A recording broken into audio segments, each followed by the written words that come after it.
लाल bag और साल bag और झमीदा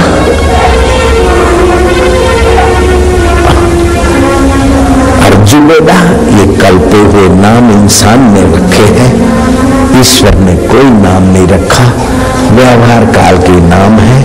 ईश्वर अनामी है तो आत्मा भी अनामी है। माँ इनमें क्या बोल रहा हूँ मुझे पता नहीं, लेकिन तेरा कन्हैया बुलवा रहा है, वो ज्ञान का सागर है, करुणा वरुणालय है।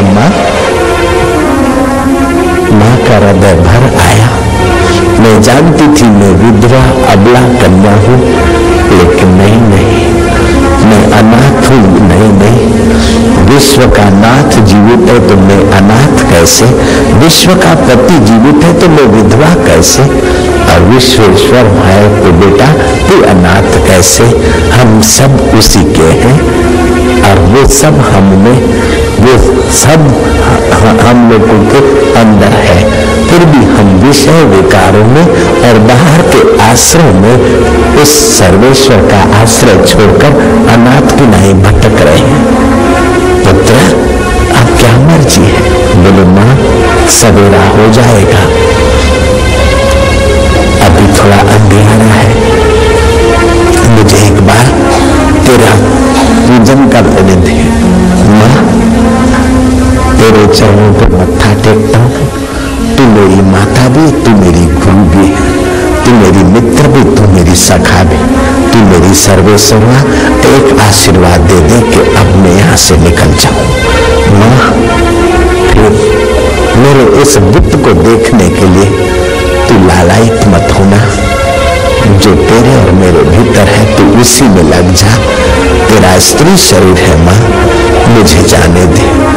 मैं भगवान जगन्नाथ जी के दर्शन करूंगा और भगवान के नाम का प्रचार प्रसार करूंगा और भगवान के नाम का ही प्रसाद खाऊंगा और अंत में भगवान से मिल जाऊंगा। माँ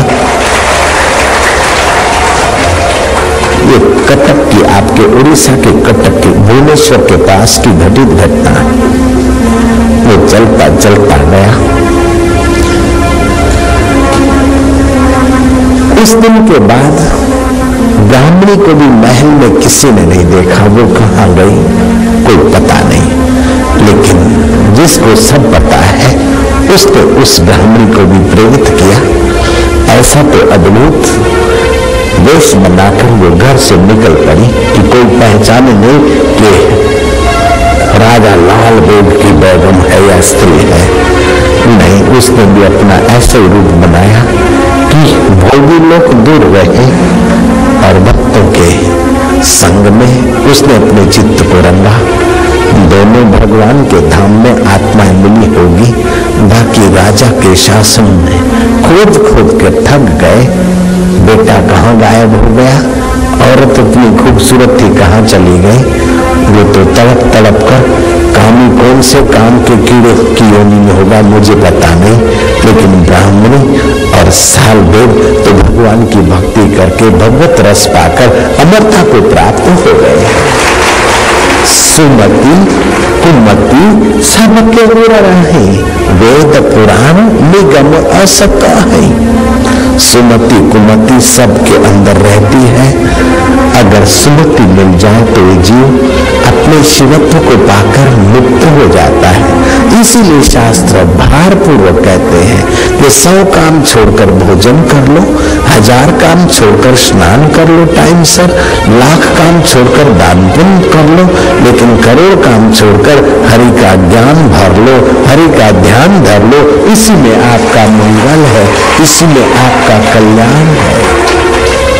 शतम व्याय वक्तव्यम सहस्त्रम स्नानम आचरेत, लक्षम व्याय दातव्यम कोटि त्यक्त्वा हरि भजेत।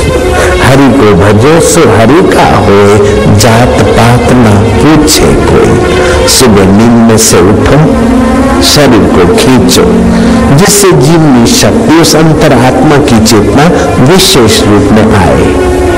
2 मिनट शरीर ढीला छोड़ दो। जहाँ शरीर में घिसाव है, जहाँ एनर्जी की शक्ति की जरूरत है, वो आत्म शक्ति वहां सेट हो जाए।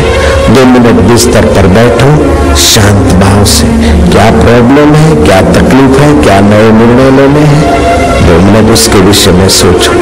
मन कुछ कहता है, समाज कुछ कहता है, बुद्धि कुछ कहती है, लेकिन तुम हृदय की आवाज सुनना, क्योंकि हृदय हृदयश्वर के बहुत निकट है और हृदय की आवाज सुबह साफ सुनाई पड़ती है, सात्विकता होती है, सद प्रेरणा होती है। आखिरी 2 मिनट भगवान का नाम लेते लेते लेते लेते लेते जोर से हंसना, जिससे आपके रक्त के कण शुद्ध हो, नस नाड़ियां शुद्ध हो, आपका मन पवित्र हो, चित्त प्रसन्न हो। फिर ये संकल्प करना कि आज कम से कम 4 आदमी के आंसू पोंछने का मौका खोज लूंगा, 4 आदमी को हंसा लूंगा, 2 आदमी के आंसू पोंछ लूंगा। दुख हारी श्री हरि उन्हीं व्यक्ति को विशेष प्यार करता है जो दूसरों के दुख में अपना तन मन धन का सदुपयोग करते हैं। अपने दुख में रोने वाले तू मुस्कुराना सीख ले, औरों के दुख दर्द में तू काम आना सीख ले। आप खाने में मजा नहीं जो औरों को खिलाने में, जिंदगी है 4 दिन की, तू किसी के काम आना सीख ले। शरीर को खींचा, ढीला छोड़ा, बड़ी बड़ी टॉनिकें खाने से भी वो पुष्टि न मिली उस वृद्ध को, जो इस प्रयोग से उसको पुष्टि मिल गई, शरीर स्वस्थ रहा।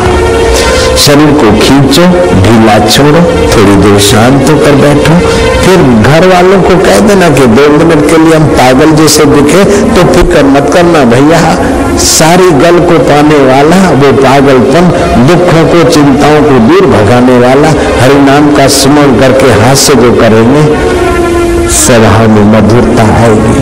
घर में कलह होंगे तो कम होने लगेंगे, चिंताएं होंगी तो भागने लगेगी, रोग होंगे तो क्षीण होने लगेंगे।